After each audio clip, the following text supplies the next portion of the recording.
आज का जो टॉपिक है वो क्या है, Indian geography. In this class we will discuss about Indian geography syllabus and some interesting facts about India. अब करना क्या है इसमें, इंडियन ज्योग्राफी पढ़ने का सबसे अच्छा जो तरीका है उसमें एक चीज़ ध्यान रखना हमेशा, इसमें आपको बहुत सारी चीज़ें मेमोराइज करनी होंगी। जैसे आप माउंटेन रेंजेस पढ़ेंगे तो नॉर्थ टू साउथ डायरेक्शन में जो भी ओरिएंटेशन है उसका वो याद करना पड़ेगा आपको, फिर ईस्ट टू वेस्ट याद करना पड़ेगा। बहुत सारे ऐसे प्लेन्स हैं, प्लेट्यूज हैं, जो सारी चीज़ें आपको मेमोराइज करनी पड़ेंगी। इसमें कोई ऐसे कंसेप्ट नहीं होते हैं, ठीक है। आपको मार्क करना है अपने एटलस पर, पेपर पे ड्रॉ करना है, और प्लस इसके बाद आपको क्या करनी है, उन चीज़ों को बार बार देखना है, रिवाइज करना है। इससे होगा क्या, इससे होगा ये कि बहुत सारी चीज़ें आप मेमोराइज कर लेंगे। इसके पहले आपने जो फिजिकल ज्योग्राफी पढ़ा है वहाँ पर कॉन्सेप्ट थे, जियोमॉर्फोलॉजी में भी कॉन्सेप्ट था, क्लाइमेटोलॉजी में भी कॉन्सेप्ट था, फिर उसके बाद ओशनोग्राफी में भी सारी की चीज़ें कैसी थी, कॉन्सेप्चुअल थी। टेम्परेचर का प्रेशर से रिलेशन, फिर ह्यूमिडिटी का टेम्परेचर से रिलेशन, ऐसी बहुत सारी चीज़ें आपने पढ़ी हॉरिजॉन्टल सरफेस में, वर्टिकल प्लेन में, ठीक है ना। तो वो सारी चीज़ें अब थोड़ा सा आपको क्या करनी है, अप्लाई करनी है, और वो अप्लाई होंगी यहाँ इंडियन ज्योग्राफी में, ठीक है ना। फॉर्मेशन ऑफ माउंटेन पढ़ा है आपने, बट यहाँ पे आपको फॉर्मेशन ऑफ माउंटेन नहीं पढ़ना, फॉर्मेशन ऑफ फोल्ड माउंटेन पढ़ना। फोल्ड माउंटेन में क्या आएगा, हिमालयाज, ठीक है ना। हिमालय कहाँ है इंडिया में, नदर्न साइड पर, नदर्न एंड ईस्टर्न साइड, ठीक है, क्लियर है। चलिए तो आज इसका थोड़ा सिलेबस डिस्कस कर लेते हैं, फिर उसके बाद आगे कुछ चीज़ें स्टार्ट करते हैं। यूपीएससी ने जो मेंशन किया है अपने सिलेबस में वो ये मेंशन किया है, physical social economic geography of India, physical social economic geography of India. एक लाइन में लिख करके उन्होंने छोड़ दिया। अब एक लाइन में लिख करके उन्होंने छोड़ दिया तो हमको क्या करना पड़ेगा, इस फिजिकल सोशल इकोनॉमिक ज्योग्राफी को डिकोड करना पड़ेगा कि क्या क्या ऐसे पार्ट्स हैं जो इसके अंदर हमको स्टडी करने होंगे यूपीएससी सीएससी के लिए। क्लियर है। तो अब इसको डिकोड करने के लिए अगली स्लाइड में चलते हैं। ये है Indian geography, basics of Indian geography. अब इन बेसिक्स में आपको क्या करना है, बेसिक्स में वो चीज़ें पढ़नी है आपको जो इंडिया को इंडिया बनाती हैं, ठीक है। जैसे कि इंडिया का जो ज्योग्राफिकल एक्सटेंट है वो कितना है, तो उसमें आपको क्या देखना है, लोकेशन देखना है। तो लोकेशन आपकी इंडिया की ग्लोब पर क्या है वो आपको इसमें देखनी है। कहाँ पर है, नदर्न हेमिस्फीयर में, और अगर ईस्ट हेमिस्फीयर और वेस्ट हेमिस्फीयर की बात करें तो ईस्टर्न हाफ में, ठीक है। तो नॉर्थ ईस्टर्न लोकेशन है आपके ग्लोब पर, आपके इंडिया का। फिर इसके बाद क्या देखना है हमको, लैटिट्यूड्स। क्या देखने हैं, लैटिट्यूड्स। लैटिट्यूड से क्लाइमेट डिसाइड होता है किसी भी लोकेशन का। क्या डिसाइड होता है, क्लाइमेट डिसाइड होता है। फिर लॉन्गिट्यूड है, अगला क्या है टॉपिक, लॉन्गिट्यूड। लॉन्गिट्यूड से क्या डिसाइड करेंगे आप, लॉन्गिट्यूड से आपका क्या डिसाइड हो जाता है, टाइम। और टाइम में एक आपको क्या लेना पड़ता है, एक मीन टाइम लेना पड़ता है, और उसके सराउंडिंग एक पॉलिटिकल बाउंड्री के अंदर आप टाइम को सेट कर देते हैं। तो ये हो गया। फिर अगला है टाइम जोन। अगला क्या है, टाइम जोन। जो जोन आप यूज करते हैं पॉलिटिकल बाउंड्री के अंदर, एक कंट्री के अंदर, उसको क्या बोलते हैं, टाइम जोन, ठीक है। तो पहले जो कुछ टॉपिक हैं, जो जनरल टॉपिक्स हैं जिनका आपको आइडिया है, first is location, second is latitude, longitude and time zone. इसके अलावा और कुछ भी देखना है, लैटिट्यूड और लॉन्गिट्यूड में एक चीज और देखनी है। लैटिट्यूड और लॉन्गिट्यूड के जब ग्रिड्स बनते हैं तो ये ग्रिड्स क्या बताते हैं आपको, ये लोकेशन बताते हैं आपको। पूरे वर्ल्ड में आपका लोकेशन क्या है, वो लोकेशन बताते हैं आपके लैटिट्यूड और एंड लॉन्गिट्यूड के ग्रिड्स। ये ग्रिड्स में जो भी लोकेशन होगी वो क्या हो जाती है, आपकी इस ग्लोब पर लोकल एड्रेस है, ठीक है। जैसे मान लीजिए कोई एक लाइन है, वो 10 डिग्री नॉर्थ है। कैसा है, 10 डिग्री नॉर्थ। 10 डिग्री नॉर्थ का मतलब हो गया कि किस हेमिस्फीयर की बात हो रही है, नदर्न हेमिस्फीयर की। बट इसमें आप लोकेशन बहुत प्रिसाइजली नहीं बता सकते, क्योंकि ये 10 डिग्री नॉर्थ पूरे के पूरे ग्लोब पर क्या हो रही है, राउंड करके मूव हो रही है। जैसे कि ये जो ग्लोब है आपका, ये ग्लोब है, इसमें आप देख रहे हैं जो 10 डिग्री है ये पूरे के पूरे इस ग्लोब को क्या कर रही है, सराउंड कर रही है। तो आप कैसे बता देंगे कि आपका लोकेशन क्या है। फिर आप क्या बता देंगे कि एक ऐसा लाइन है जो लैटिट्यूड है, फिर एक वर्टिकल लाइन है, एक हॉरिजॉन्टल लाइन और एक वर्टिकल लाइन। तो जहां पर आप हैं वहां से एक हॉरिजॉन्टल लाइन पास होती है और एक वर्टिकल लाइन पास होती है। तो उस डॉट को आप बता देंगे ये आपका क्या है, इस पूरे ग्लोब में लोकेशन। तो ये लैटिट्यूड एंड लॉन्गिट्यूड और किस काम में आते हैं, लोकेशन बताने में, ठीक है। लैटिट्यूड क्या करता है, लैटिट्यूड आपके क्लाइमेट डिसाइड करने में हेल्प करता है, और longitude day and time. Clear है? चलिए, वो सारे क्वेश्चंस याद है ना? अगर ईस्ट में है कोई और वेस्ट में है कोई, तो कहाँ पर मॉर्निंग जल्दी होगी, किसने ब्रेकफास्ट जल्दी कर लिया है, कौन अब ब्रेकफास्ट करने वाला है, ठीक है ना? याद है ना सारे क्वेश्चन? ठीक है, चलिए। अगर ये आपको याद है तो फिर इंडिया के कुछ नेबरिंग कंट्रीज हैं, फ्रंटियर स्टेट्स हैं कुछ, तो कुछ ऐसे स्टेट्स हैं जिनसे हम टेरेस्ट्रियल बाउंड्री शेयर करते हैं। कौन सी बाउंड्री शेयर करते हैं? Terrestrial boundary. जैसे कि पाकिस्तान, अफगानिस्तान, नेपाल, चाइना, भूटान, म्यांमार और क्या है, बांग्लादेश, ठीक है ना? तो ये क्या है, हमारे फ्रंटियर स्टेट्स हैं। कुछ ऐसे स्टेट्स हैं हमारे जो कि हम जिनसे वाटर बाउंड्री शेयर करते हैं। पहला कौन सा है? श्रीलंका। अगर आप इंडोनेशिया से थोड़ा नीचे जाएंगे तो आपको वो आप अगर अंडमान से थोड़ा सा नीचे जाएंगे तो क्या मिलेगा आपको? इंडोनेशिया। तो जहां पर आपके अंडमान का सदर्न टिप है उसके थोड़ा सा दूर से क्या स्टार्ट हो जाता है? Sumatra island. और सुमात्रा आइलैंड किसका पार्ट है? इंडोनेशिया का। फिर आपने देखा होगा आपके पास अरेबियन सी में एक आइलैंड है, क्या है? लक्षद्वीप। लक्षद्वीप से थोड़ा सा दूर है मालदीव्स। क्या है? मालदीव्स। तो ये हमारी नेबरिंग कंट्रीज हैं, ठीक है? ये क्या है? हमारी नेबरिंग कंट्रीज, ठीक। तो इनके साथ हमारे रिलेशन कैसे हैं? ये पार्ट है किसका? आईआर का। बट इनके साथ हम किस तरीके की ज्योग्राफिकल लोकेशन शेयर करते हैं? कौन कौन से ऐसे कॉमन फीचर्स हैं ज्योग्राफिकल जो हम इनके साथ शेयर करते हैं? जैसे हिमालय, सुलेमान, किरथार, हिंदू कुश, ये सब क्या है? हिमालय के एक्सटेंशन है। लेकिन हमें कहाँ पढ़ना होता है? इस हिमालयन रेंज के साथ, क्योंकि हमारी पॉलिटिकल बाउंड्री से बाहर है, फिर भी ज्योग्राफी क्या कर देती है? चीज़ों को यूनाइट कर देती है, ठीक है, अकॉर्डिंग टू फिजिकल फीचर्स, ठीक है? चलिए, नेक्स्ट जो है आपका important states around the Indian territory. पहली कौन सी है? पाक स्टेट। और कोई पता है आपको? 9 डिग्री चैनल है, 10 डिग्री चैनल है, ये सारे जब इनका कंटेक्स्ट आएगा तो वहाँ पर हम देखेंगे कि कौन से ये दो आइलैंड्स को अलग करते हैं, कौन सी पॉलिटिकल बाउंड्रीज को अलग करते हैं, और कौन कौन से दो वाटर बॉडीज को ये कनेक्ट करते हैं। अच्छा, स्टेट का पता है ना आपको? स्टेट क्या करता है? दो वाटर बॉडीज को कनेक्ट करता है और दो लैंड मासेस को क्या करता है? सेपरेट करता है, ठीक है ना? और इस्थमस क्या करता है? जस्ट अपोजिट, दो लैंड मासेस को कनेक्ट करता है और दो वाटर बॉडीज को सेपरेट करता है। क्लियर है? चलिए, ठीक है। फिर इसके बाद आपको पढ़ना है स्टेट्स एंड देयर पोजीशन।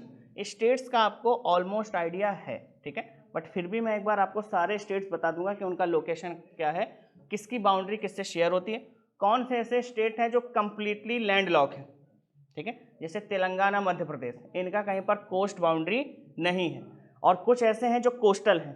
देखिए आपको दिखाई दे रहे होंगे, आंध्र प्रदेश है, तमिलनाडु दिखाई दे रहा है आपको, महाराष्ट्र दिख रहा है, कर्नाटका भी है, केरला भी है, गुजरात भी है, ठीक है, और फिर इस तरफ कौन सा है? वेस्ट बंगाल दिख रहा है, वेस्ट बंगाल, ठीक, ये आपको देखने।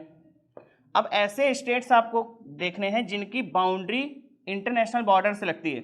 जैसे उत्तर प्रदेश की बाउंड्री किससे लगती है? यूपी की, नेपाल से लगती है, ठीक है ना। फिर राजस्थान की बाउंड्री किससे लगती है? पाकिस्तान से। गुजरात की बाउंड्री किससे लगती है? पाकिस्तान से। फिर वेस्ट बंगाल है ऊपर आपका, देखिए उधर जाइए, फिर मेघालय है, असम है, ये सारे किससे लगते हैं? बांग्लादेश से।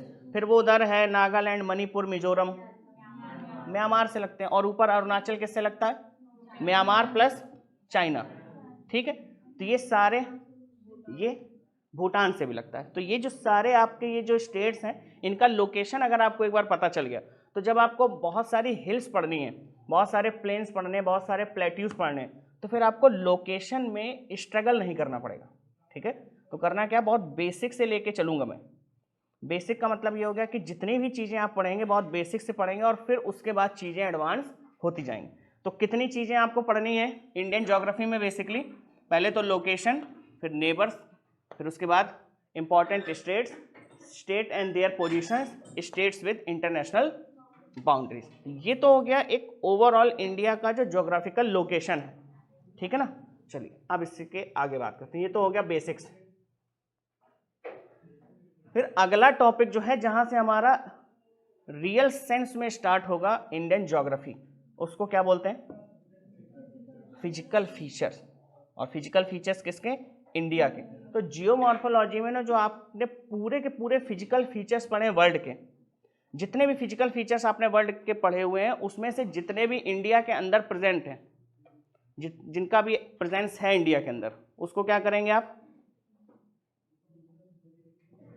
उसको पढ़ना है। जैसे कि बताइए फिजिकल फीचर्स में क्या क्या चीजें आती हैं? माउंटेन, प्लेट्यूज, प्लेन्स, और क्या आएगा? डेजर्ट्स भी आते हैं, ठीक है। और क्या आता है? आइलैंड्स भी आते हैं, ठीक है। तो जितने भी विजिबल कैरेक्टर्स हैं आपके किसी ज्योग्राफिकल लोकेशन के, वो सारे के सारे किस में आते हैं? इन फिजिकल फीचर्स में, ठीक है। किस में आएंगे? ये हैं वो फिजिकल फीचर। तो पहले जो सबसे इंपॉर्टेंट फिजिकल फीचर है आपके कंट्री में, नॉर्थ का पूरा जो एक बाउंड्री क्रिएट करता है, वो क्या है? हिमालयाज। क्या है ये? हिमालयाज। अब इसमें हमको क्या पढ़ना है? इसका जियोलॉजिकल इंफॉर्मेशन। जियोलॉजिकल इंफॉर्मेशन का मतलब क्या होता है? Geological time scale. Geological time scale. Formation इसका कब हुआ, यानी ओरिजिन कब हुआ इसका, कब वो प्लेट्स जाकर के एक दूसरे से कोलाइड कर रही हैं। तो वो जो टाइमलाइन है उसको आप किस हेडिंग के अंदर पढ़ेंगे? ये क्या है? जियोलॉजिकल फॉर्मेशन, ठीक। तो आपको ये पता चल जाएगा कि अच्छा हिमालय जो है बहुत पुराना नहीं है, एक फोल्ड माउंटेन तो है, बट इसका जब हम टाइम स्केल सेट करेंगे तो हमको पता चलेगा बहुत पुराना नहीं है, ये यंग माउंटेन है। कैसा माउंटेन है? ये यंग माउंटेन है। क्लियर है? चलिए, तो हिमालयाज ने फिर दूसरा क्या पढ़ना है कि हिमालय के आसपास या हिमालय के रीजन में क्लाइमेट कैसा है, क्या पढ़ेंगे?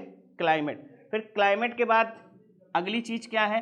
क्लाइमेट किसको डिफाइन करता है? बहुत मेजरली वेजिटेशन को, ठीक है ना। जैसा क्लाइमेट होगा उस तरीके का वेजिटेशन उस ज्योग्राफिकल एरिया में आपको देखने को मिलेगा। क्लियर है? फिर अगला क्या है टॉपिक? उस एरिया का सॉइल देख लेंगे। फिर वेजिटेशन पे डायरेक्टली डिपेंड क्या करता है? बायोडाइवर्सिटी। अब बायोडाइवर्सिटी में नंबर ऑफ स्पीसीज काउंट करेंगे आप या number of individuals? Number of species. Number of species अगर किसी ज्योग्राफिकल एरिया में ज़्यादा है तो आप बोल सकते हैं कि बायोडाइवर्सिटी रिच एरिया है। कैसा है? Biodiversity rich area. क्लियर है ना? अच्छा, अब एक बात बताइए कि ये जो हिमालय वाला रीजन है, यहाँ पे आपको किस तरीके के एनिमल मिलेंगे? एक बार हम क्लाइमेट वाले रीजन पे बात कर चुके हैं, बताइए कुछ। स्नो लेपर्ड मिल जाएगा, और क्या मिलेगा? याक मिल जाएगा, वेरी गुड। और कुछ गोट्स मिल जाएंगी, ठीक है ना। कौन सी? हाँ बिल्कुल सही बता रहे हैं आप, ठीक है ना। पश्मीना मिल जाएगी, ठीक है। और क्या मिलता है? कुछ शीप मिल जाएंगे। तो इस तरीके के जो इस क्लाइमेट से जिन्होंने एडेप्टेशन गेन कर लिया होगा, वो सारे के सारे एनिमल आपको इस लोकेशन पे मिलेंगे, ठीक है। फिर नीचे आइए, फिजियोग्राफिक डिवीजन। क्या पढ़ना है आपको? Physiographic division. डिवीजन में फिर वही सारी चीजें आपको पढ़ने की, क्या क्या है, हिमालय कितने कितने एरियाज में डिवाइडेड है, नॉर्थ टू साउथ कौन कौन सी रेंजेस हैं, और अगर ईस्ट टू वेस्ट हम डिवाइड करना चाहें तो हिमालय को हम कैसे कैसे डिवाइड करते हैं। जैसे हिमालय की कुछ 4 रेंजेस हम पढ़ते हैं, तो सबसे नॉर्थ में जो है उसको हम क्या बोलते हैं? ट्रांस हिमालय। फिर उसके बाद क्या है? एक वैली है, उस वैली के बाद जो दूसरा माउंटेन रेंज है उसको हम बोलते हैं ग्रेट हिमालय। फिर एक वैली है, एक फॉल्ट है, फिर उसके बाद हम क्या बोलते हैं? लेसर हिमालय। और एक और है सबसे लास्ट और सबसे छोटा, उसको क्या बोलते हैं? शिवालिक हिमालय। तो नॉर्थ टू साउथ ये जो आपने ओरिएंटेशन पढ़ा, ये क्या है? आपके डिवीजन है। फिर इसी तरीके से आपको पढ़ना होता है वेस्ट टू ईस्ट, इसको हम डिफाइन करते हैं रिवर्स से, ठीक है। तो जब आएगा तब इसका हम कंटेक्स्ट लेंगे। फिर अगली चीजें क्या पढ़नी है आपको? Major passes. पासेस क्या होते हैं? ठीक है, एक माउंटेन रेंज है, ये एक ऐसा माउंटेन रेंज है। अब इसमें इस एरिया में से, सदर्न एरिया में से आपको नदर्न एरिया में मूव करना है, तो आप कैसे जाओगे? तो यहां पर ये कुछ ऐसे आपको कुछ पैसेज मिलेंगे, इस तरीके के कुछ ये आपको ये पैसेज मिलेंगे जहां से आप इजिली इन माउंटेन्स को क्रॉस कर सकते हैं। As compare to mountain they are low elevated areas. कैसे हैं ये? लो एलिवेटेड एरियाज हैं, यहां से आप इजिली क्या कर सकते हैं? इस माउंटेन को क्रॉस कर सकते हैं। क्लियर है? ठीक है, तो ये हो गए आपके पासेस। तो बहुत इंपॉर्टेंट पासेस में कुछ नाम याद है आपको? जोजिला, नीतिला, मानाला, ठीक है। और बताइए? काराकोरम खैबर, काराकोरम लद्दाख, जास्कर, ठीक है ना। और ये सारे के सारे आपको फिर पढ़ने हैं। सिपकिला भी है, ठीक है ना। चलिए, लिपुलेख, ठीक है, ये भी पढ़ लेंगे। फिर लास्ट में इन सब का जो सिग्निफिकेंस है, लास्ट में इन सारी चीज़ों का जो सिग्निफिकेंस है उसको फिर हम एक साथ देख लें कि हिमालय का सिग्निफिकेंस ही क्यों है आखिर हिमालय। हिमालय क्या करता है, आपको क्या लगता है, क्या क्या बेनिफिट है हिमालय के, जो कुछ आपने क्लासेस में कभी पढ़े हो। नेचुरल बाउंड्री क्रिएट करता है, और ठीक है, हमारे क्लाइमेट को डिसाइड करने में हिमालय का बहुत बड़ा रोल है। होता क्या है कि जब भी साइबेरिया से नीचे की तरफ जब कोल्ड विंड चलती हैं तो एक चीज वहां से होती है कि वो एक चिलिंग इफेक्ट लेकर के आती है, किस तरफ, सदर्न बाउंड्री की तरफ, या सदर्न एरिया में एक चिलिंग इफेक्ट लेकर के आती है। हमारा हिमालय क्या करता है, उनको रोक देता है। इसीलिए आपके पास सारे के सारे सीजन कैसे हैं, डिस्टिंक्ट सीजन है। आपके पास समर्स भी है, फिर आपके पास विंटर्स भी है। विंटर्स के बीच में आपके पास क्या है, एक ट्रांजिशनल पीरियड है जिसको आप क्या बोलते हैं, रेनी सीजन, ठीक है ना। फिर उसके बाद क्या है, एक ऑटम जैसी कंडीशन है जहाँ पर उस होली वाले ड्यूरेशन में, मार्च और अप्रैल के टाइम, सारे के सारे जो प्लांट्स हैं वो क्या करते हैं, अपनी लीव्स को शेड कर देते हैं। क्लियर है इतना, ठीक है। तो ये है हिमालय का कंट्रीब्यूशन हमारे क्लाइमेट के डिसाइड करने में या उसके डिटर्मिनेशन में। क्लियर है इतना, ये समझ गए। और क्या पढ़ेंगे फिर इसके बाद, फिर एक हिस्सा है हमारे इंडिया में पेनिनसुलर प्लेट्यूज। कौन सा है, पेनिनसुलर प्लेट्यूज। अब पेनिनसुला और प्लेट्यू दो ये टर्म हो गए, तो पेनिनसुला क्या होते हैं, ठीक है, तीन साइड से किससे कवर हो, वाटर बॉडी से, ठीक है। फिर एक साइड से किससे कवर हो,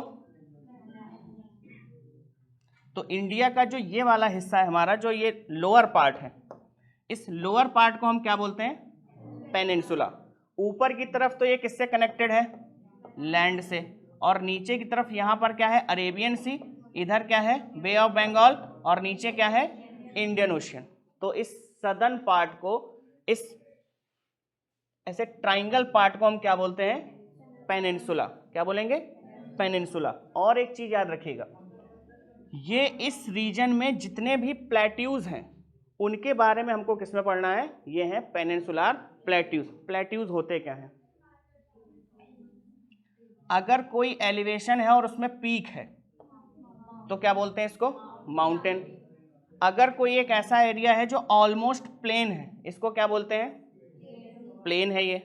इन दोनों के बीच का अगर कोई स्ट्रक्चर है, जैसे कि इस माउंटेन में इरोजन हो जाए और ये हो जाए ऐसा टेबल्ड टॉप, या फिर इस प्लेन में एलिवेशन हो जाए, तो ऐसे टेबल्ड टॉप एलिवेशन को आप क्या बोलते हैं, प्लेट्यूज। क्या बोलेंगे, प्लेट्यूज, याद रखिएगा।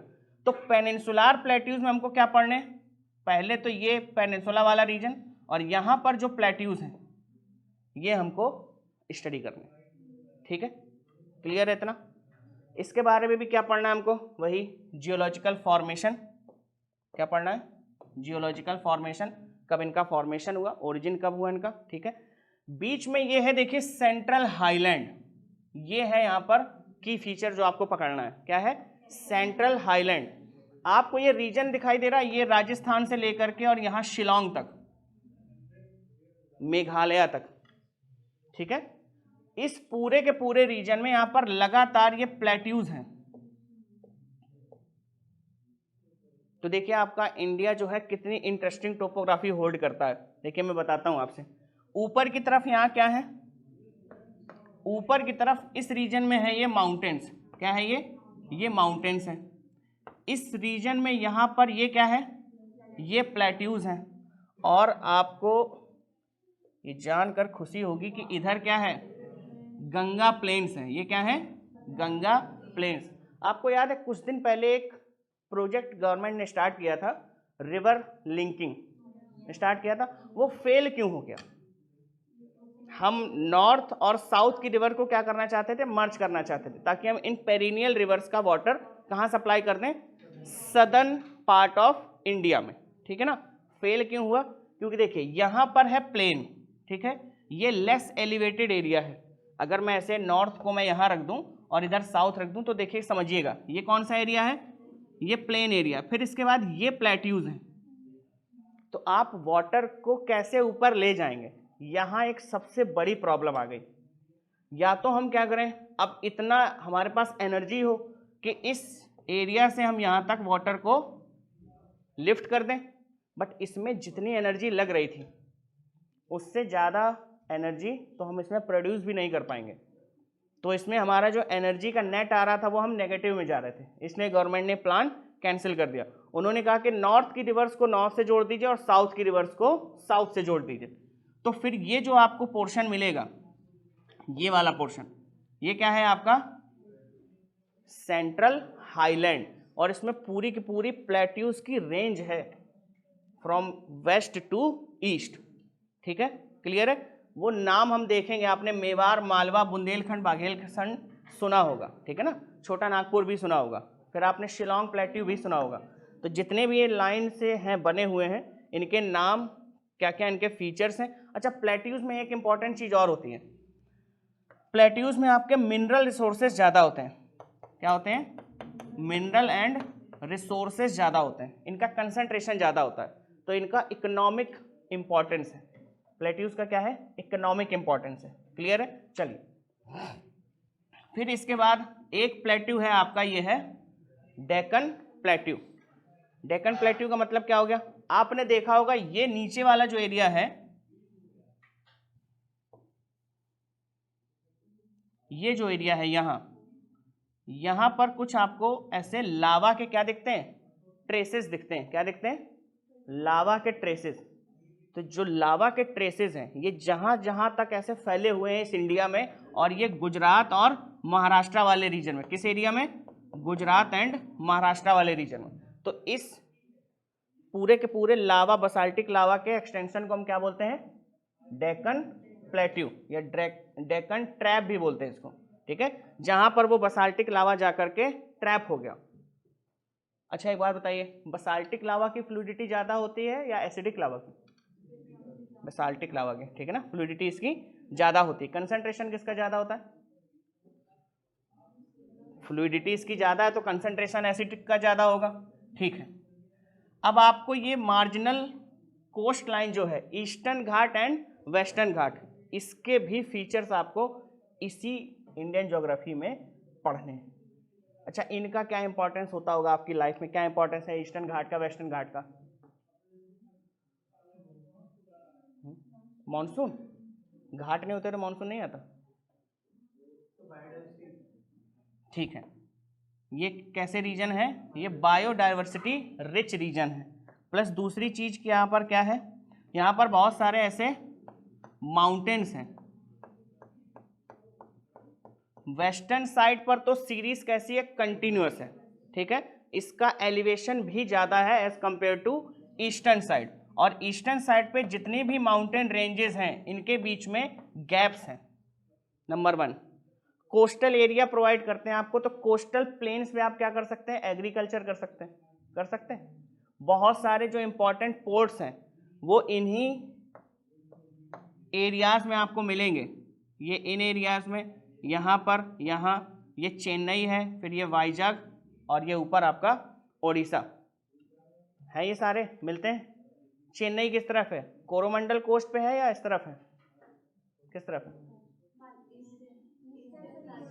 ईस्ट साइड पे है, कोरोमंडल पे है। ठीक है, अच्छी बात है। चलिए, तो ये कोस्ट जो आपको प्रोवाइड करते हैं, ये ईस्टर्न और वेस्टर्न घाट, ये क्या करेंगे? आपको इंटरनेशनल ट्रेड करने में हेल्प करते हैं। क्या करते हैं? इंटरनेशनल ट्रेड करने में हेल्प करते हैं। फिर फिशिंग के लिए आप इनको यूज कर सकते हैं। किसके लिए? फिशिंग के लिए। फिर आप ट्रैवल करने के लिए इनको यूज कर सकते हैं। ठीक है ना, अगर इंटरनेशनल ट्रेड हो सकता है तो उसी शिप में आप भी तो जा सकते हैं। तो एक दूसरा शिप है जिसमें सीट्स लगी हुई हैं, उसमें आप चले जाइए। तो इंटरनेशनली आप क्या कर सकते हैं? मूव कर सकते हैं। प्लस आपकी जो नेवी है आप उसको डिप्लॉय कर सकते हैं। तो नेवी क्या है कि बहुत ईजिली वो यहाँ से कहीं भी मूव हो सकती है। मान लीजिए आपके पास गुजरात रीजन में नेवी का कोई बेस है, ठीक है, आंध्रा में एक बेस है, फिर नीचे तमिलनाडु में एक बेस है। अब कोई भी ऐसी एक्टिविटी होती है इंडियन ओशन में तो आप क्या कर सकते हैं? अपनी नेवी को तुरंत वहाँ से मूव करा सकते हैं। और अगर हमारे पास नहीं होता इस तरीके का कोस्टल एरिया तो नेवी भी नहीं हम रखते, क्या ही करते फिर हम नेवी का, ठीक है। तो नेवी हमारी सिक्योरिटी करती है कहाँ पर, कोस्टल रीजन, क्लियर है इतना। और प्लस हमको क्या मिल जाता है, कुछ मिनरल रिसोर्सेज मिल जाते हैं जो कॉन्टिनेंटल शेल्फ एरिया में है, कॉन्टिनेंटल स्लोप एरिया में है, तो उन पर रिसोर्सेज पे भी क्या रहता है हमारा एक क्या रहता है, हाँ कंट्रोल रहता है, होल्ड रहता है, ठीक है ना। चलिए तो ये इतने देख लिया आपने दोनों। अगला क्या है, प्लेन। अब प्लेन्स में क्या क्या चीजें आती हैं, प्लेन्स देखिए बिल्कुल प्लेन नहीं होते हैं कि ये सीधी आपने लाइन खींच दी, ऐसे प्लेन नहीं होते हैं। प्लेन का मतलब होता है almost plain, less elevated area, ठीक है ना, ऑलमोस्ट प्लेन और लेस एलिवेटेड एरिया। इसमें क्या क्या पढ़ना है आपको, वही फॉर्मेशन, फिजियोग्राफिक डिवीजन इसके, कैसा क्लाइमेट होगा, vegetation, soil, biodiversity and significance. Plains का सिग्निफिकेंस क्या है आपकी लाइफ में, इंडिया के कंटेक्स्ट में, ठीक है, रहने के लिए एक प्रॉपर लैंड प्रोवाइड करता है आपको, और एग्रीकल्चर, ठीक है। आपके इस गंगा प्लेन में क्या है, वाटर की अवेलेबिलिटी है और अच्छी खासी अवेलेबिलिटी है, तो फिर आप क्या कर सकते हैं, एग्रीकल्चर कर सकते हैं, ठीक है ना। और बताइए प्लेन में और क्या कर सकते हैं, इकोनॉमिक एक्टिविटीज, ठीक है, बेटर कनेक्टिविटी, और ठीक है यही सब फीचर्स हैं, ठीक है ना। लास्ट में दो फीचर्स और बच जाते हैं, एक ये है आपका डेजर्ट। आपके पास कितने डेजर्ट हैं, दो डेजर्ट है, एक हॉट डेजर्ट है और एक कोल्ड डेजर्ट है। हॉट डेजर्ट की लोकेशन कहाँ है, राजस्थान, क्या नाम है इसका, थार, ठीक है ना। फिर उसके बाद ये है आपका कोल्ड डेजर्ट, ये कहाँ पर है, लद्दाख वाले रीजन में। तो जो लद्दाख वाला रीजन है वो भी ड्राई है और थार वाला रीजन है वो भी ड्राई है। कैसे डिसाइड करते हैं आपके कोई एरिया डेजर्ट है या नहीं, evaporation is greater than precipitation, simple सी बात है, evaporation is greater than precipitation, evaporation ज्यादा होगा तो वो ड्राई हो जाएगा रीजन। चलिए ये क्या है आपका, coastal plains and islands. Islands कितने हैं आपके पास, काफी सारे हैं, अंडमान है, निकोबार है, उसमें भी कई है, ग्रेट अंडमान है, मिडिल अंडमान है, ठीक है ना, फिर निकोबार में भी है, फिर उसके बाद लक्षद्वीप में भी बहुत सारे हैं, ठीक है ना। सुना है, नहीं सुना, नहीं सुना है तो सुन लेंगे, ठीक है ना। तो ये आइलैंड्स का अपना ही क्लाइमेट है, इन आइलैंड्स का अपना ही क्लाइमेट है। यहाँ पर कुछ ऐसी ट्राइब्स रहती हैं जिनके बारे में हमको पढ़ना है और काफ़ी इंपॉर्टेंट है। जैसे आपके पास दो ही वॉल्केनिक एक्टिविटी करने वाले माउंटेन्स हैं और दोनों के दोनों कहाँ पर हैं, अंडमान एंड निकोबार में। पहले का नाम क्या है, बैरन आइलैंड, दूसरे का नाम क्या है, नारकोंडम, क्या नाम है, नारकोंडम। बस यही दो आपके पास एक्टिव वॉल्केनो है, अदरवाइज हमारे मेन बाउंड्री में किसी भी तरीके का कोई एक्टिव वॉल्केनो नहीं है। अब आ जाइए इसमें नेक्स्ट, अब आपको क्या पढ़ना है नेक्स्ट, तो आपने फिजिकल फीचर्स तो सारे देख लिए, इसमें सॉइल आ जाएगा। अच्छा सॉइल के साथ साथ हम क्या करते हैं, इसमें यहीं पर जो वेजिटेशन का टाइप है, ठीक है, उसको भी देख लेंगे सॉइल के अकॉर्डिंग, और यहीं पर एग्रीकल्चर के जो पैटर्न्स हैं हमारे इंडिया में उनको भी देख लेंगे। क्लियर है इतना, ठीक है।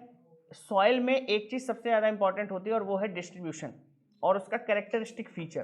तो जब भी हम सॉइल पढ़ेंगे तो ध्यान ये रखना है कि आपको वहाँ पर सॉइल तो पढ़ना ही पढ़ना है, उसके साथ साथ उसका डिस्ट्रीब्यूशन और उसके में जो एग्रीकल्चर पैटर्न है उसको ही पढ़ना ध्यान से, ठीक है। अगला क्या है, रिवर सिस्टम।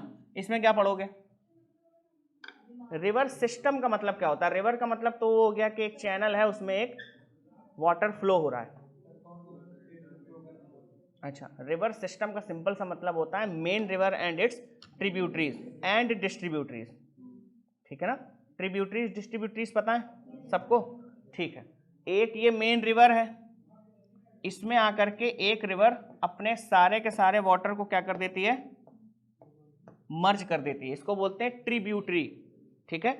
और एक मेन रिवर से एक छोटी सी स्ट्रीम बाहर निकल जाए, इसको क्या बोलते हैं, डिस्ट्रीब्यूटरी, ठीक है ना।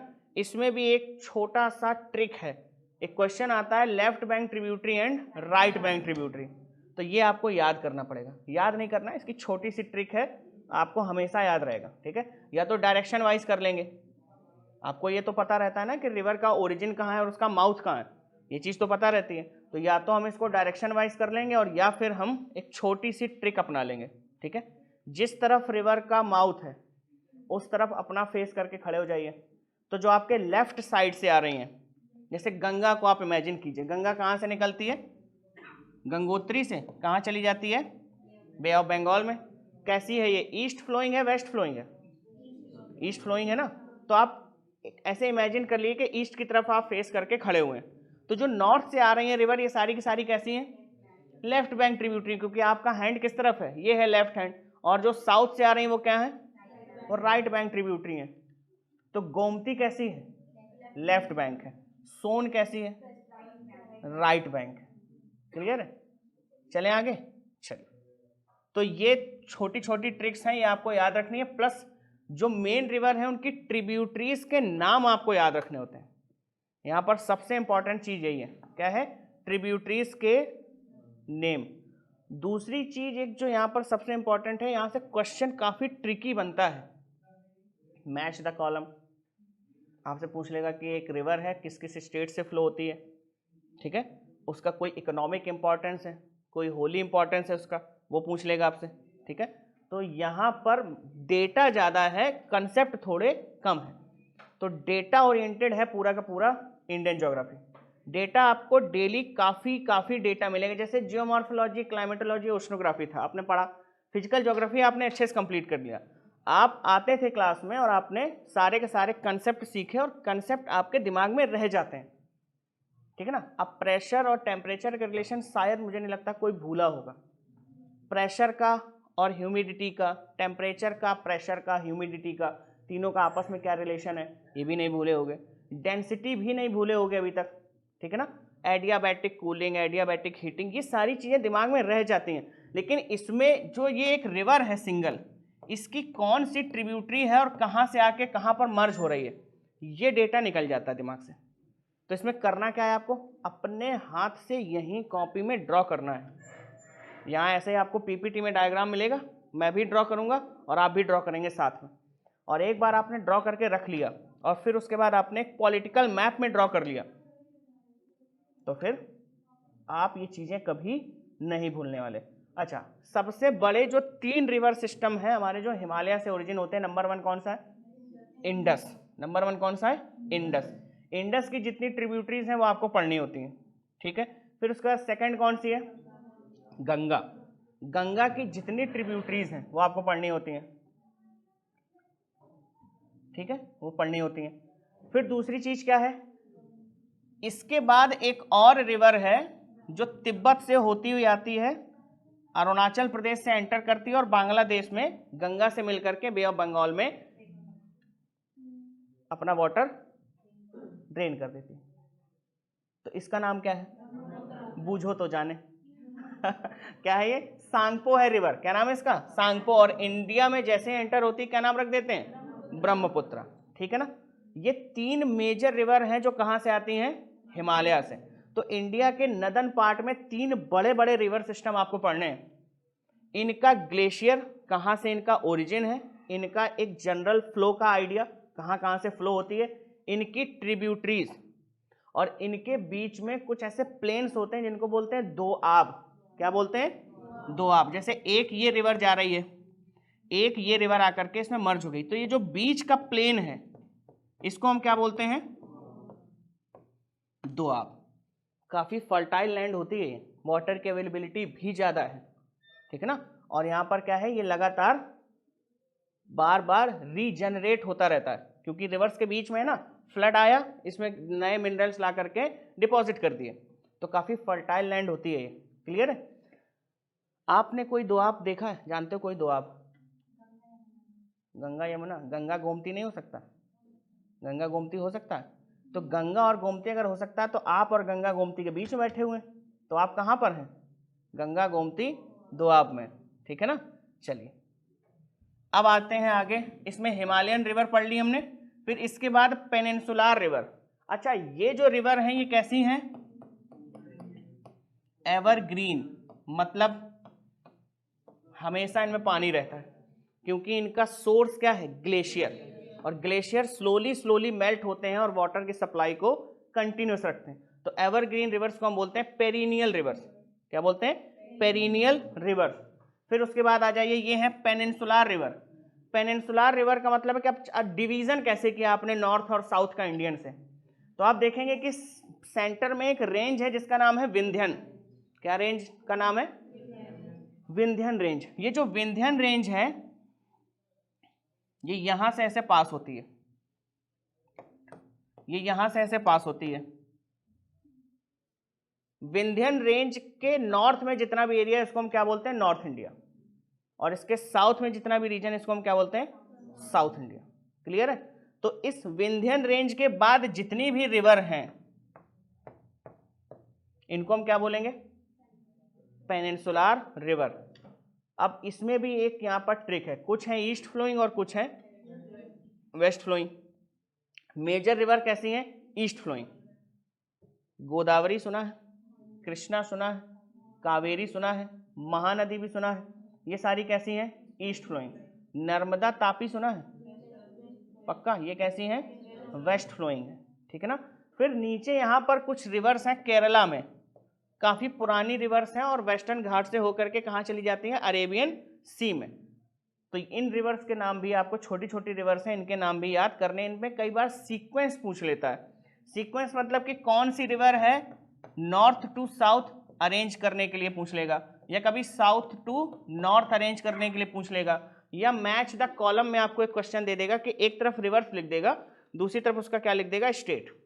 या तो ओरिजिन का ग्लेशियर लिख सकता है, या फिर ओरिजिन का प्लेस लिख देगा, या फिर हो सकता है पूछ ले कि ये रिवर मैक्सिमम किस स्टेट से फ्लो होती है।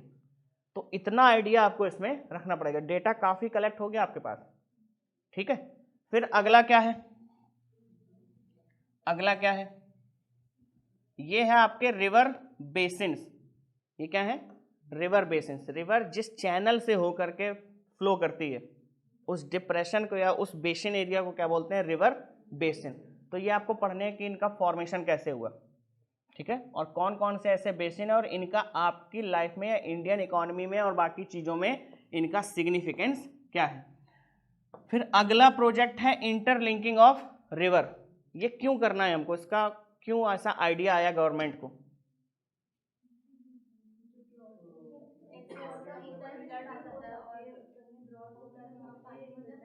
ठीक है, मॉनसून के मिड और लेट ड्यूरेशन में, ठीक है, mid to late duration of monsoon, आपने देखा है कि नदर्न इंडिया में यानी नॉर्थ इंडिया में हर साल की बात है कुछ रिवर्स में फ्लड आता ही आता है।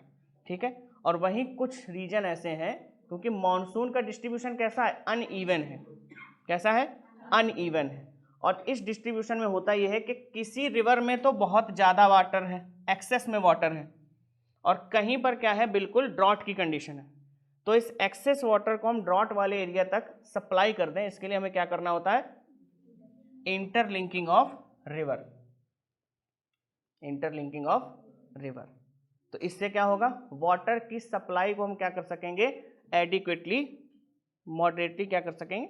एक तरीके से सप्लाई कर देंगे, और सारे तरफ जितने भी एरियाज हैं जहाँ पर ज़्यादा है वाटर वहाँ से कम वाले एरिया में, और जहाँ बिल्कुल नहीं था वहाँ कम से कम थोड़ा वाटर तो पहुँच जाएगा, ताकि वो अपनी जो डे टू डे लाइफ की रिक्वायरमेंट है, जो एग्रीकल्चर है छोटा मोटा, वो आराम से कर सकें। ठीक है, तो इसलिए ये प्रोजेक्ट आया, इसका नाम क्या है? Interlinking of river. इस समय कुछ रिवर्स के नाम पता है आपको जिनमें इंटरलिंकिंग चल रही है? केन, बेतवा, ठीक है ना, केन और बेतवा। ठीक है, बेतवा में हर साल बाढ़ आती है, हर साल, और केन में भी आती है। तो फिर इन दोनों को लिंक क्यों कर रहे हैं? क्योंकि बाकी टाइम में केन में तो पानी रहता है लेकिन बेतवा बिल्कुल सूख जाती है। बेतवा बिल्कुल ऐसे छोटा सा नाला बन जाती है, आप क्रॉस कर सकते हैं उसको पैरों से अपने। ठीक है, और बेतवा का एक और सिग्निफिकेंस है, ये जो आपने देखा ना बिल्डिंग मटेरियल में जो सैंड यूज होती है, इसका जो मैक्सिमम जो एक्सट्रैक्शन है इस रीजन में, आपके इस लखनऊ और आसपास वाले रीजन में, ये किससे होता है? उसी बेतवा रिवर से। तो उसका काफ़ी इकोनॉमिक इंपॉर्टेंस भी है, लेकिन लोगों ने इसको क्या कर रखा है? एक्सप्लॉइट कर रखा है। ये क्या है? Regional development and planning.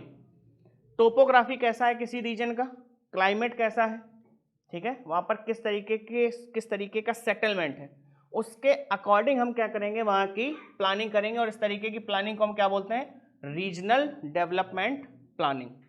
ठीक है, रीजनल डेवलपमेंट का मतलब ये हो गया कि अगर कोई स्टेट है तो एक सिंगल स्टेट अपना क्या कर सकता है? डेवलपमेंट के कोई प्रोग्राम बना सकता है। लेकिन जैसे नीलगिरी वाला एरिया है, नीलगिरी बायोस्फीयर रिजर्व सुना है, लेकिन नीलगिरी के लिए अब नीलगिरी किसी एक सिंगल स्टेट में तो है नहीं, जितने भी नेबरिंग स्टेट्स हैं वहां पर सबको क्या करना पड़ेगा, एक कलेक्टिव पॉलिसी बनानी पड़ेगी ताकि उस ज्योग्राफिकल लोकेशन का क्या हो सके, डेवलपमेंट हो सके। ठीक है, तो ये सारा हम किसमें पढ़ेंगे, इसमें। फिर ये तो रिवर आपने पढ़ी ली, मतलब ये तो आपने समझ लिया इसमें क्या आएगा। फिर लास्ट में है hydro power project. Hydro power project का मतलब क्या है, ठीक, रिवर की जो एनर्जी है, रिवर की जो काइनेटिक एनर्जी है, इसको आप किस में कन्वर्ट कर देंगे, इलेक्ट्रिक एनर्जी में। और इसमें यूज क्या करते हैं आप, टरबाइन। क्या यूज करते हैं, टरबाइन। टरबाइन के ऊपर बहुत तेजी से आप वाटर को क्या करते हैं, गिराते हैं। टरबाइन घूमता है, वो जुड़ा होता है एसी जनरेटर से, और एसी जनरेटर वहां पर क्या जनरेट कर देती है, इलेक्ट्रिसिटी। तो जो काइनेटिक एनर्जी है रिवर की, उसको आपने क्या कर लिया, यूटिलाइज कर लिया अपने लिए।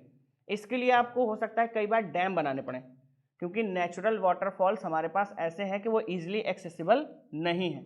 इतना बड़ा इंफ्रास्ट्रक्चर हम वहां पर नहीं लगा सकते कि वो इलेक्ट्रिसिटी जनरेट कर सके। ठीक है, तो हम क्या करते हैं, एक अच्छी सी लोकेशन देखते हैं, इस तरफ भी माउंटेन है, दूसरी तरफ भी माउंटेन है, बीच में वैली है, रिवर क्रॉस हो रही है। ठीक है, उस एरिया में हम क्या बना देंगे, एक डैम। फिर डैम में हम वाटर को कलेक्ट करते हैं, पीछे से आ रहा है, अब हमने आगे बैरियर लगा दिया उसके। तो ये एक रीजन ऐसा था, ये माउंटेन था, फिर यहाँ वैली थी और एक ये माउंटेन था। अब हमने क्या किया, इस रीजन को कवर कर दिया, इस रीजन को हमने क्या किया, ऐसे कवर कर दिया, ये पूरा का पूरा रीजन कवर हो गया। अब जो पीछे से रिवर आ रही थी, ये अंदर क्या करेगी, वाटर को स्टोर करती रहेगी। फिर कंट्रोल्ड कंडीशन में हम क्या करते हैं कि एक जो वाटर की स्ट्रीम है उसको निकालते हैं डैम से और उसको टरबाइन के ऊपर गिराते हैं। टरबाइन के ऊपर जब गिराएंगे तो ये जो तरीका है ये ज़्यादा एफिशिएंट है, क्योंकि हम कंट्रोल्ड वे में कर रहे हैं सारी चीज़ें, और टरबाइन घूमेगा तो इलेक्ट्रिसिटी जनरेट होगी। तो रिवर की काइनेटिक एनर्जी या वाटर की काइनेटिक एनर्जी को आपने किस में कन्वर्ट कर दिया, इलेक्ट्रिकल एनर्जी में। ठीक है, और इस इलेक्ट्रिसिटी को आप यूज करेंगे। अच्छा, ये रीन्यूएबल है या नॉन रीन्यूएबल है, नॉन रीन्यूएबल, रिन्यूएबल है। ठीक है ना, जितनी बार आ रहा है पीछे से वाटर, आप क्या कर सकते हैं, इसको रिन्यू कर सकते हैं। एक बार ऐसा नहीं कि एक बार पानी निकल गया तो आप उसको दोबारा से कंज्यूम नहीं कर सकते, पीछे से कंटिन्यूसली क्या है, वाटर की सप्लाई है। चलिए, ये चीजें फिर हो गई। अगला है आपका क्लाइमेट ऑफ इंडिया। अगला क्या है, क्लाइमेट ऑफ इंडिया। इंडिया का क्लाइमेट है कैसा, मॉनसून अभी छोड़िए, अभी लैटिट्यूड के अकॉर्डिंग बताइए, सब ट्रॉपिकल। ठीक है ना, तो इंडिया का जो लैटिट्यूडनल एक्सटेंशन है उसके अकॉर्डिंग आपने बताया इंडिया कैसा है, सब ट्रॉपिकल। ठीक है, आधा जो इसका सदर्न पार्ट है, जो सदर्न पार्ट है वो क्या है, ट्रॉपिकल रीजन में है। फिर एक इंपॉर्टेंट लैटिट्यूड पास होता है आपके इंडिया से, वो ऑलमोस्ट 2 में डिवाइड करता है इसको, नदर्न एंड सदर्न पार्ट में। तो यहाँ पर इस ट्रॉपिक ऑफ कैंसर की इंपॉर्टेंस बढ़ जाती है। ट्रॉपिक ऑफ कैंसर के नीचे वाला जो इंडिया है, जो पेनिनसुलर पार्ट है, इसको किसमें कंसीडर करते हैं, ट्रॉपिकल रीजन में। इसके ऊपर वाला सब ट्रॉपिकल में। तो आप किस रीजन में बैठे हुए हैं, सब ट्रॉपिकल रीजन है, वेरी गुड। फिर इसके साथ आपको क्या पढ़ना है, एक स्पेशल फीचर है, एक एक्सक्लूसिव फीचर है इंडिया के पास, उसका नाम क्या है, मॉनसून। पूरे वर्ल्ड में ये कहीं नहीं मिलता, सिर्फ एक जगह और मिलता है और वो है गल्फ ऑफ गिनी में। बट वो कैसा है, सूडो मानसून है। उसमें जब मानसून विंड्स का रिवर्सल होता है, यानी जब रिट्रीटिंग मानसून वाली कंडीशन बनती है, वहां पर रेनफॉल नहीं होता। तो आपके यहाँ पर जब मानसून आता है, यानी और ऑन शोर मानसून जब है तब भी बारिश होती है, ऑफ शोर मानसून है तब भी बारिश होती है, जिसको आप बोलते हैं रिट्रीटिंग मानसून। कौन सा मानसून है, रिट्रीटिंग मानसून। तो मानसून इंडिया का क्या है, एक स्पेशल एंड यूनिक फीचर है।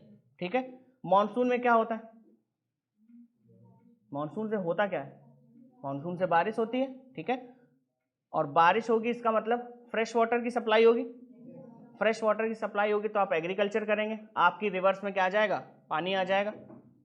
और अगर ये सब चीजें हो रही हैं इस मानसून से, तो ये मानसून कैसा हो गया आपके लिए, ये हो गया काफी इंपॉर्टेंट।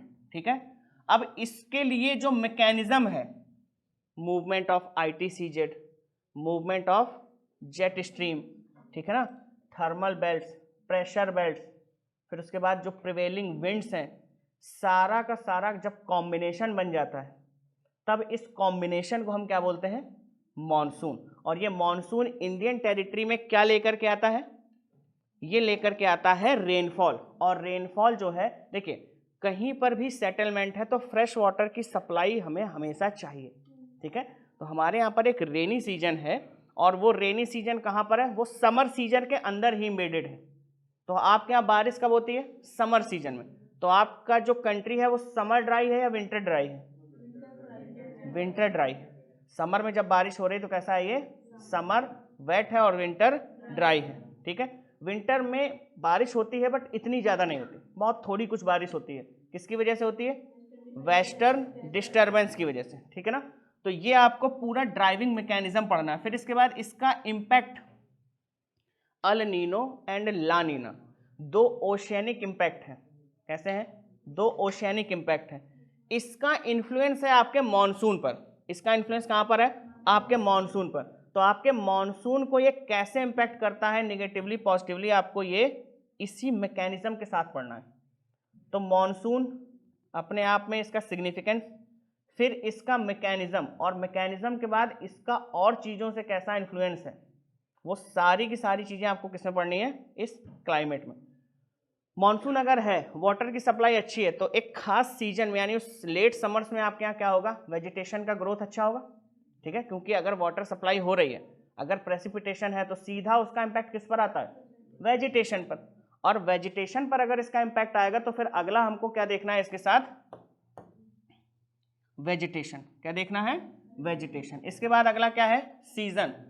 समर है, विंटर है और क्या है, रेनी सीजन है।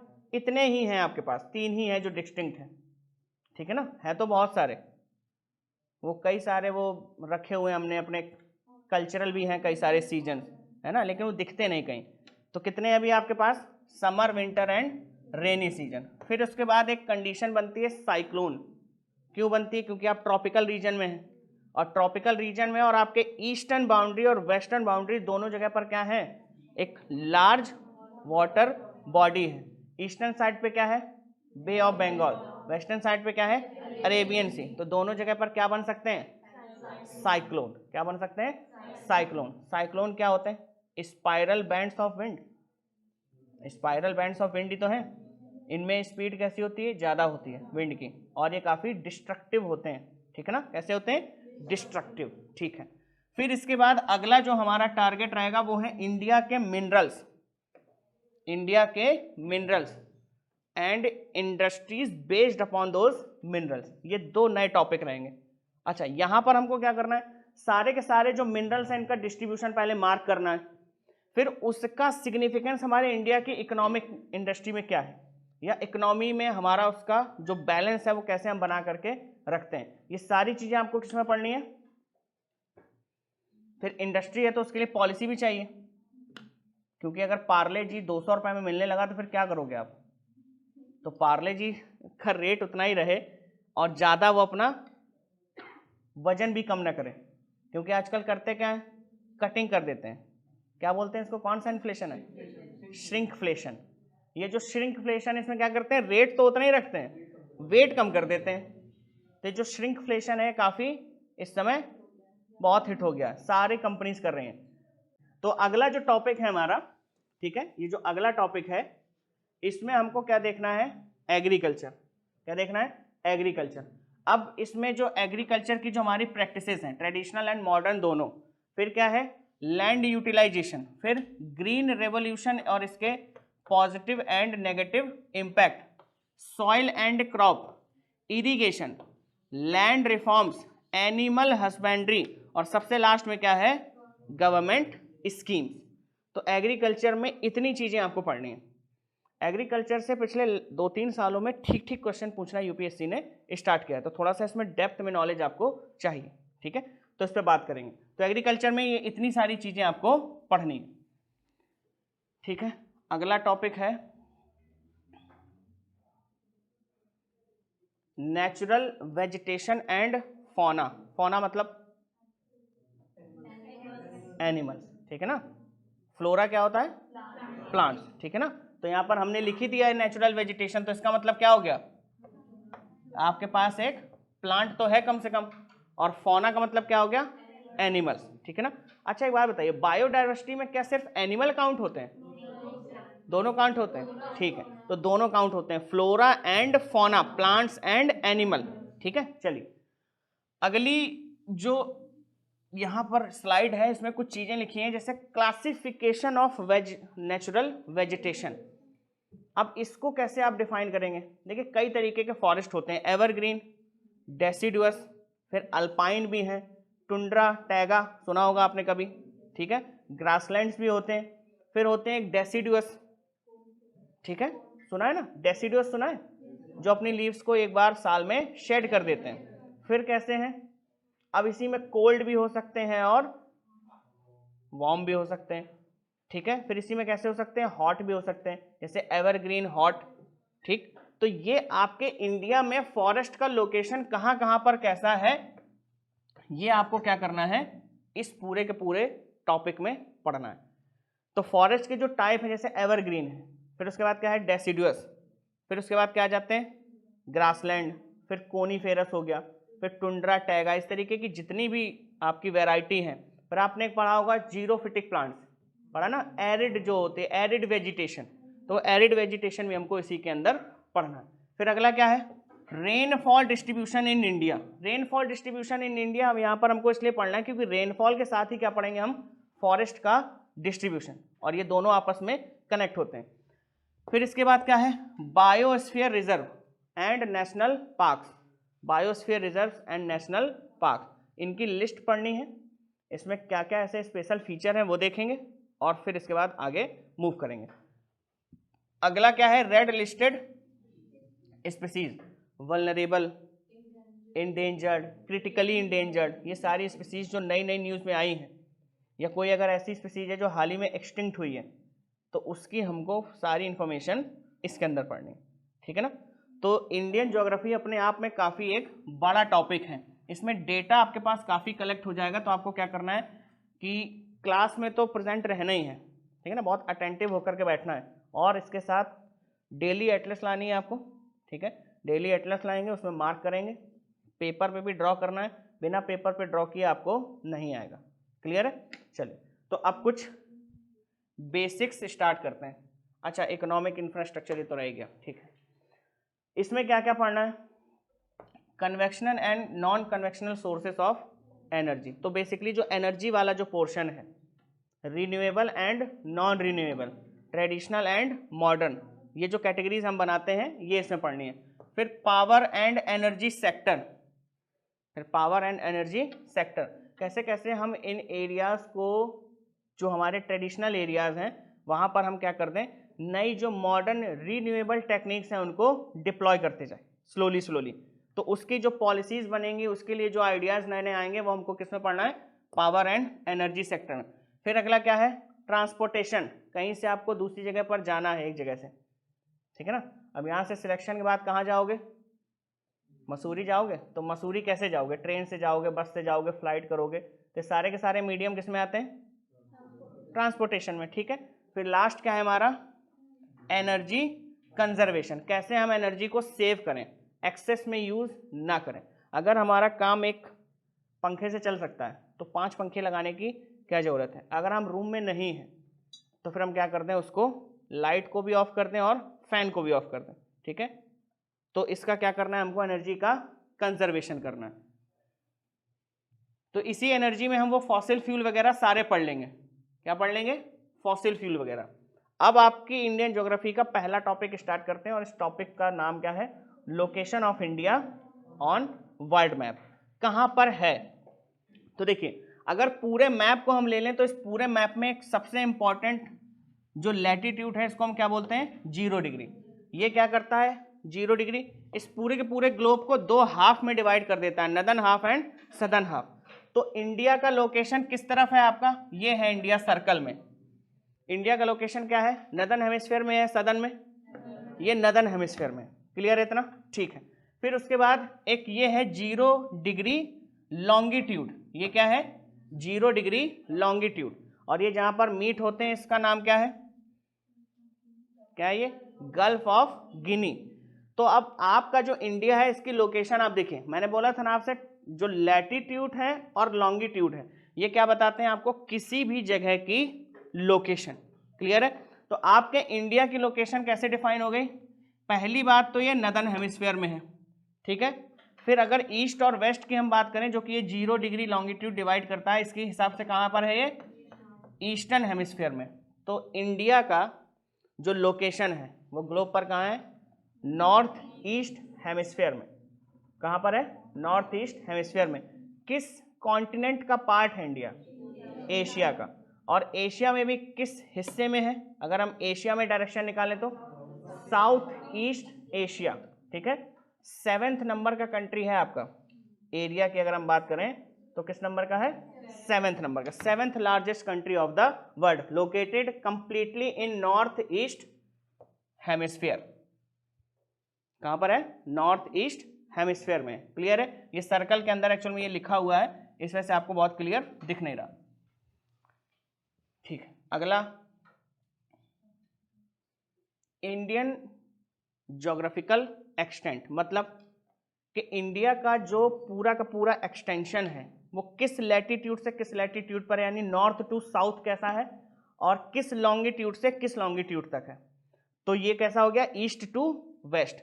तो जो सबसे फारदेस्ट पॉइंट है, जैसे नॉर्थ में सबसे फारदेस्ट पॉइंट ये है, फिर साउथ में ये है, ईस्ट में ये है, सॉरी वेस्ट में ये है, और ईस्ट में ये है। तो ये पॉइंट्स हमको क्या कर लेने? जान लेने या याद कर लेने कि कहां तक इसका एक्सटेंशन है। तो देखो गौर से देखो, यहां से इंडिया स्टार्ट होता है 8 डिग्री 4 मिनट नॉर्थ से। अब ये तो साउथ होना चाहिए क्योंकि ये तो साउथ इंडिया है, नॉर्थ क्यों लिखा है? अच्छा, नदर्न हेमिस्फीयर में, ठीक है। तो याद रखिएगा कि इंडिया कंप्लीटली कहां पर है? नदर्न हेमिस्फीयर, इसलिए इसका जो डिग्री स्टार्ट होता है, जो लैटिट्यूड है वो क्या है? 8 डिग्री 4 मिनट नॉर्थ। और 8 डिग्री 4 मिनट नॉर्थ से होता हुआ अगर आप मूव करें तो कहां तक जाएंगे आप? नदर्न मोस्ट पॉइंट तक जाएंगे। तो आपको यहां पर मिलेगा 37 डिग्री 6 मिनट नॉर्थ, और नीचे क्या था? 8 डिग्री 4 मिनट नॉर्थ। तो नॉर्थ टू साउथ जो इंडिया का एक्सटेंशन है वो कहां से कहां तक है? 8 degree 4 minute north to 37 degree 6 minute north. बनाना है, इसको लिखना है। कोई बात नहीं, अभी इतनी जल्दी नहीं बनेगा, लेकिन बनने लगेगा। फिर मैप की प्रैक्टिस आपको घर पे करनी है, ठीक है, क्योंकि इंडियन ज्योग्राफी में मैप आपको बनाना सीखना पड़ेगा। देखिए, दो तरीके से बनाना सीख लीजिए। एक तो नॉर्थ वाला पार्ट अलग बनाना सीख लीजिए, साउथ वाला पार्ट अलग बनाना सीख लीजिए, और फिर दोनों को कंबाइन कर दीजिएगा, ठीक है ना। क्योंकि कई सारा ऐसा होगा जब आपको रिवर्स पढ़ानी, जैसे गंगा है, ब्रह्मपुत्र है, इंडस, तो नॉर्थ वाला हिस्सा हम बनाते हैं, फिर नीचे की रिवर्स पढ़ते हैं तो क्या बनाते हैं? नीचे वाला हिस्सा बना देते हैं, पेनिनसुलर इंडिया। ठीक है, तो बनाना स्टार्ट कीजिए और जल्दी जल्दी आप सीख जाएंगे इसको। अब वेस्ट टू ईस्ट जो एक्सटेंशन है इंडिया का, इसको देख लीजिए। तो ये क्या है? ये जो है हमने नॉर्थ टू साउथ जो डिवाइड किया है, किसके अकॉर्डिंग डिवाइड किया है? लैटिट्यूड्स के अकॉर्डिंग। किसके अकॉर्डिंग? लैटिट्यूड्स के अकॉर्डिंग। और वेस्ट टू ईस्ट जब हम इसका एक्सटेंशन देखेंगे तो हमें क्या देखना है? लॉन्गिट्यूड्स। क्या देखने हैं? लॉन्गिट्यूड्स।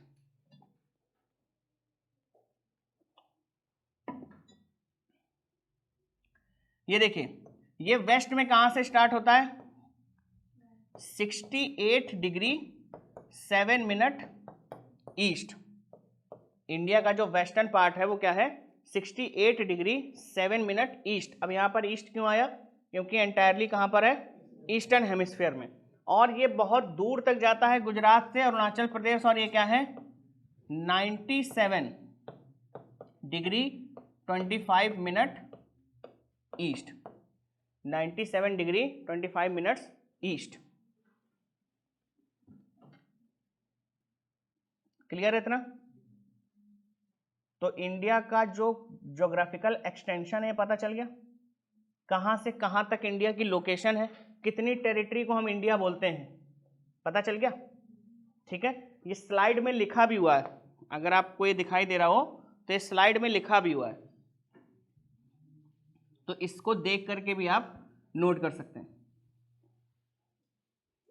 ठीक है, दो चीजें आपको और पता चल गई। ये पूरा का पूरा कहां पर है? नदर्न हेमिस्फीयर में। ठीक है, किस तरफ है? नदर्न हेमिस्फीयर में। किस कॉन्टिनेंट का पार्ट है? एशिया का। ठीक है, और अगर ईस्ट और वेस्ट हेमिस्फीयर में हम डिवाइड करें तब किस तरफ है इंडिया? ईस्टर्न हेमिस्फीयर में। तो कंप्लीटली हमारा कंक्लूजन क्या निकला कि इंडिया किसमें है? नॉर्थ ईस्टर्न हेमिस्फीयर में। ये ग्लोब के कंटेक्स्ट में बात कर रहे हैं, हम पूरे वर्ल्ड मैप के कंटेक्स्ट में बात कर रहे हैं। क्लियर है? चलिए, 7th लार्जेस्ट कंट्री है, 7th लार्जेस्ट कंट्री है in terms of area. Clear है? अब वेस्ट टू ईस्ट आपने देख लिया और east to west, north to south and south to north, ये आपने ट्रेवल कर लिया इंडिया। ठीक है, अब एक छोटी सी बात याद रखिएगा कि यहाँ गुजरात से लेकर के और जो अरुणाचल है, यहाँ पर इसके टाइम के बीच में कितना अंतर है? Approximately 2 hours. कितना डिफरेंस है? Approximately 2 hours. तो हमको एक ऐसा कोई एक लाइन डिसाइड करना होगा लॉन्गिट्यूड का, जिसको हम क्या मान लें? मीन टाइम मान लें या स्टैंडर्ड टाइम मान लें। ठीक है, तो इसमें स्टैंडर्ड टाइम वाली जो लाइन है वो कहाँ से जाती है? आपको यूपी पता है? यूपी जानते हैं? यूपी में आपको इंडिया पता है? सॉरी, यूपी में आपको मिर्जापुर पता है? मिर्जापुर जानते हैं आप? तो मिर्जापुर के पास से एक लाइन क्रॉस होती है जिसको हमने क्या बना रखा है? Standard meridian. क्या बना रखा है? Standard meridian. इसका जो लॉन्गिट्यूड है, वो कितना है? 82.5 डिग्री ईस्ट है। क्या है? 82.5 डिग्री ईस्ट, 82.5 डिग्री ईस्ट। इसको हमने क्या बना रखा है? IST, Indian standard time. ये रेफरेंस हम लेते हैं और इसी रेफरेंस से फिर पूरे इंडिया का टाइम डिसाइड होता है। ठीक है, अगर ऐसे नहीं लिखना है तो इसको 82 और 30 ईस्ट लिख लेना। ठीक है, वो लिखा हुआ है सबसे ऊपर टॉप पे। तो टाइम किससे डिसाइड करते हैं? किस लाइन से? 82 डिग्री हाफ ईस्ट से। ठीक है, या 82.5 डिग्री ईस्ट से।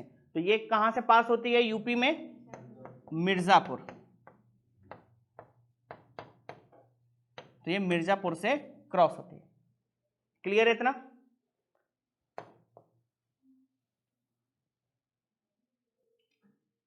क्लियर है? 82.5 डिग्री ईस्ट। और एक बात बताइए, पूरे वर्ल्ड का टाइम किससे डिसाइड होता है? प्राइम मेरिडियन से। और इसको क्या बोलते हैं हम? ग्रीनविच। 0 degree longitude. और 0 डिग्री लॉन्गिट्यूड से अगर हम यहां तक ट्रेवल करेंगे तो टाइम में कितना डिफरेंस है?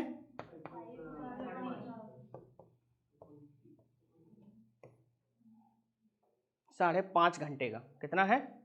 5 hours 30 minutes। तो हम इतना टाइम हमारा अहेड है या बिफोर है? अहेड है। कहां से? इस ग्रीनविच लाइन से। किससे? ग्रीनविच लाइन से। और हमारी स्टैंडर्ड टाइम का क्या है? Longitude 82.5 degree east. कितना है? 82.5 डिग्री ईस्ट। चलिए, अब इसमें आगे मूव करते हैं।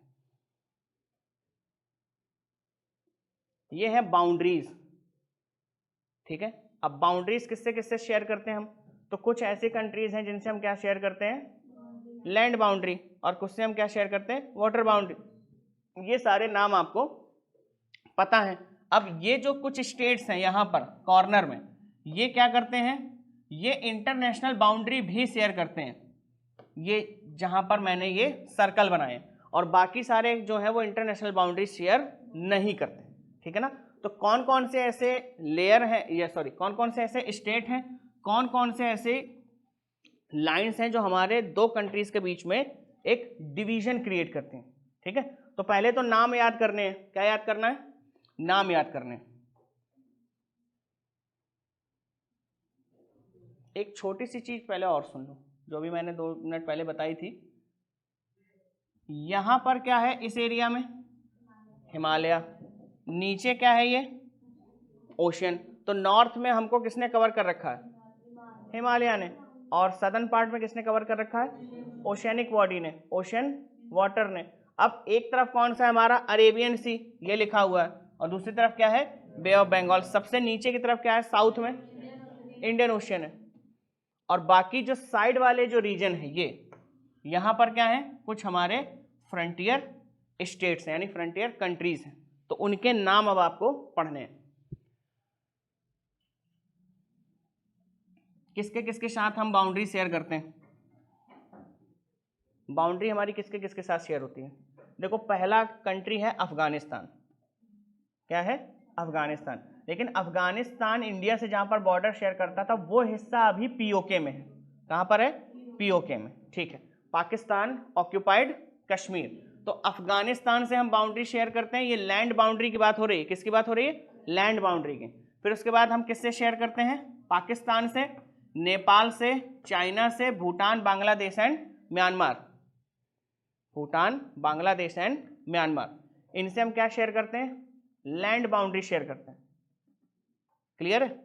फिर उसके बाद कुछ ऐसे हैं जिनसे हम क्या शेयर करते हैं, वाटर बाउंड्री। तो नंबर 1 है आपका श्रीलंका, नंबर 2 पे क्या है, मालदीव्स, कहां पर है, नियर लक्षद्वीप, और उसके बाद तीसरा जो है आपका वो है इंडोनेशिया, कहां पर है, near Andaman and Nicobar. Andaman and Nicobar हमारी टेरिटरी है ना, मेन लैंड में नहीं है बट टेरिटरी तो हमारी है। तो उसके पास में जो नया दूसरा जो आइलैंड है उसका नाम क्या है, सुमात्रा, और सुमात्रा किसका पार्ट है, इंडोनेशिया का, इसलिए हमने यहां पर क्या मेंशन किया है, इंडोनेशिया भी मेंशन किया है। ठीक है, तो श्रीलंका हमारा नेबर है, लैंड बाउंड्री शेयर करते हैं हम उसके साथ, नहीं करते। तो अभी आपने कुछ टाइम पहले भी यहीं पर देखा था कि हमको कुछ इंपॉर्टेंट स्टेट्स पढ़नी है, तो उसमें एक सबसे इंपॉर्टेंट स्टेट है पाक स्टेट। तो पाक स्टेट कहां पर है, श्रीलंका और इंडिया के बीच में। ये बे ऑफ बंगाल को किससे कनेक्ट करता है, इंडियन ओशियन से, अरेबियन से कैसे करेगा। ये है पाक स्टेट, ये है आपका बे ऑफ बंगाल, और नीचे क्या है, इंडियन ओशियन। ठीक है, तो कितनी कंट्रीज से हम करते हैं लैंड बाउंड्री शेयर, 7 से। नाम बता दो,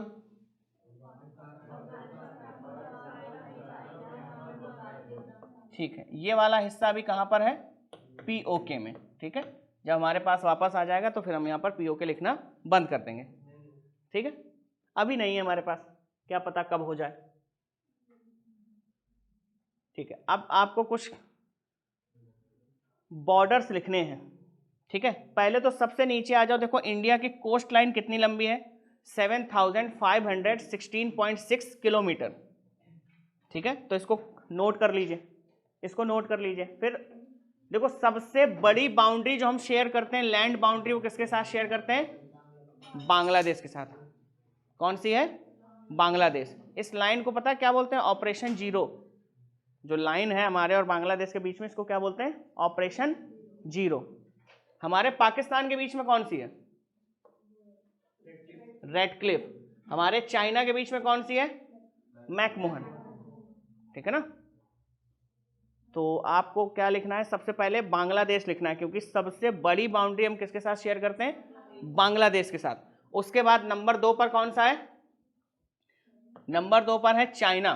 फिर तीसरे नंबर कौन सा है, पाकिस्तान। फिर नंबर आता है हमारे पड़ोसी देश नेपाल का। फिर उसके बाद म्यांमार है, फिर भूटान है, फिर है अफगानिस्तान। और अफगानिस्तान में यहां पर देखिए जो लिखा है इन पीओके का मतलब है कि जहां पर हम बाउंड्री शेयर करते हैं वो एरिया आजकल कहां पर है, पीओके में। ठीक, याद रखिएगा। ठीक है, तो टोटल हमारी लैंड बाउंड्री का काउंट कितना आया, 15,106.7 किलोमीटर। ये पूरा टेबल बना लीजिए अच्छे से, गलत मत लिखिएगा डिजिट्स। और साइड में यहां पर दिया है कि कौन सी बाउंड्री किस रीजन में है। ठीक है, तो इसका भी आप रेफरेंस ले सकते हैं। तो सबसे बड़ी बाउंड्री हम किसके साथ शेयर करते हैं, बांग्लादेश। फिर उसके बाद फिर नेपाल। तो कम से कम ये 4 तो आप याद ही रखेंगे। ठीक है, ये 4 तो आपको कम से कम याद रखने हैं। कभी अगर हो गया तो वो क्या कर देगा, असेंडिंग और डिसेंडिंग ऑर्डर में सेट करने के लिए आपको एक क्वेश्चन दे सकता है। क्लियर है? टोटल जरूर लिख लेना। और सबसे नीचे लिखा है कोस्ट लाइन, तो इंडिया की जो कोस्ट लाइन है कितनी लंबी है? 7516.6 किलोमीटर। और टोटल कितना है ये लैंड बाउंड्री?